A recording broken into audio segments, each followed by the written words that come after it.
সবাই কেমন আছেন? আশা করি খুব ভালো আছেন। শুরু হয়ে গেছে নতুন একটা দিন, আর শুরু করতে চলেছি নতুন একটা ভিডিও দিয়ে। রেন লিলি, বর্ষার প্রথম লিলি। এখানে দুটো ধরনের লিলি আছে, এক গোলাপি আর একটা হলুদ, কিন্তু হলুদটা হয় না প্রতি বছরই, এই গোলাপিটাই হয়। তবে দেখতে কিন্তু বেশ সুন্দর। আর এই ফুলগুলো তো বেশিক্ষণ থাকে না, কিন্তু একসাথে যখন অনেক হয় বেশ ভালো লাগে। এই যে আমার সব থেকে ইদানিং পছন্দের হলো, সেটা হলো আমার গেটের ওপরে মাধবীলতার ওই অত ঝোপালো মাধবীলতা। শশা গাছে প্রচুর শশা হয়েছে, কিন্তু পিন পোকায় ফুটো করছে বলে প্লাস্টিক দিয়েছি, তবে জানি না। আর আমার পদ্ম গামলার এই অবস্থা, খালি স্ট্যান্ডিংলি বেরিয়েই যাচ্ছে। কবে যে পদ্ম হবে সে পদ্ম নিজেই জানে, আমি তো জানি না। সকালের রুটিন বিভিন্নভাবে শুরু হয় আমার, কোনো ঠিক থাকে না। কোনো দিন সকালবেলা অনেক কাজ থাকে, কোনো দিন সকালবেলা তেমন কোনো কাজই থাকে না। যেমন আজ সকালবেলা উঠে একটু চা খেয়েছি, ঠাকুর দেওয়ার কাজটা প্রতিদিন ওটা আমারই থাকে, তো ওটা করেছি কম বেশি করে টোরে। তারপরে একটু চাটা খাওয়া হয়ে গেছে। এখন হালকা একটুখানি, মানে আমাদের বাড়িতে সকাল 8:30 হোক 9টা হোক, প্রথম যেটা চলে সেটা হলো একটা খবর চলে। যাই হোক, খবর টবর দেখা হয়ে গেছে। এবার একটুখানি টুকিটাকি, মানে টিভি চলছে, টিভি আমাদের বাড়ি চলবেই, এটা স্বাভাবিক। আর আমার মা হলো, মানে আমি হলাম এই বাড়ির রানী। আমার মা আমাকে কোনো কিছুই করতে দেয় না, মানে যতটা পারে। মা যেহেতু জামা কাপড় নিয়ে, আমাদের জামা কাপড়ের ব্যবসা আছে, মা বাইরে যায়, তো জামা কাপড় নিয়ে বেরোনোর আগে পর্যন্ত যতটা কাজ হয় মা করে দেওয়ার চেষ্টা করে। এক মেনু ঠিক হলো রান্নার, আর এক মেনুতে সবাই চলে গেলাম। বাদাম ভাজি, এখানে ডাল নিয়েছি হলো মুগের ডাল, মুসুরির ডাল, তারপরে ছোলার ডাল, মটর ডাল, চাল সব একসাথে ভিজিয়েছি।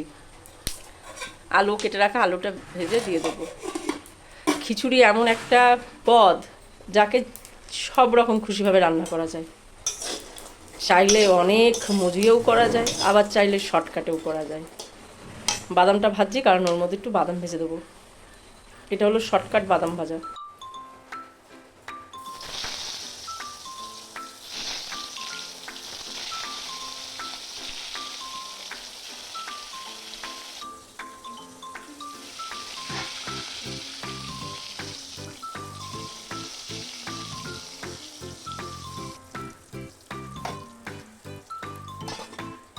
বাইরে হচ্ছে বৃষ্টি, আর বৃষ্টি হলেই প্রথম যে মেনুর কথা মনে পড়ে সেটা হলো খিচুড়ি। আর আমার মা খিচুড়ি খেতে খুব ভালোবাসে।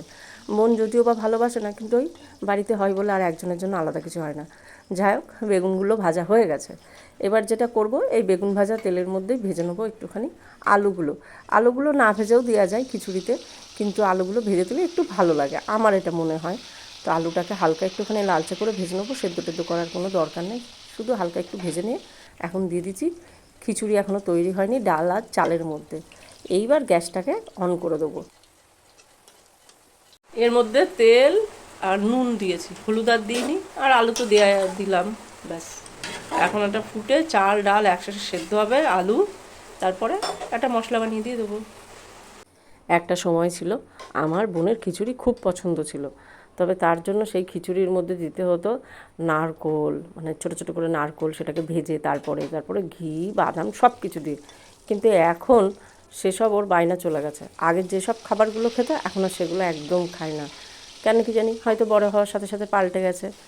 যাই হোক, মুখের স্বাদ, কিন্তু আমার মা এখনও ভালোবাসে। যাই হোক, কড়ার মধ্যে বেশ খানিকটা তেলের মধ্যে গোটা গরম মশলা, তেজপাতা, কাঁচা লঙ্কা, ফোড়নের জিরে দিয়ে একটা টমেটো দিয়ে সেটাকে একটুখানি, টমেটোটাকে সেদ্ধ করে নিয়ে তার মধ্যে দিয়ে দিলাম একটা মশলা।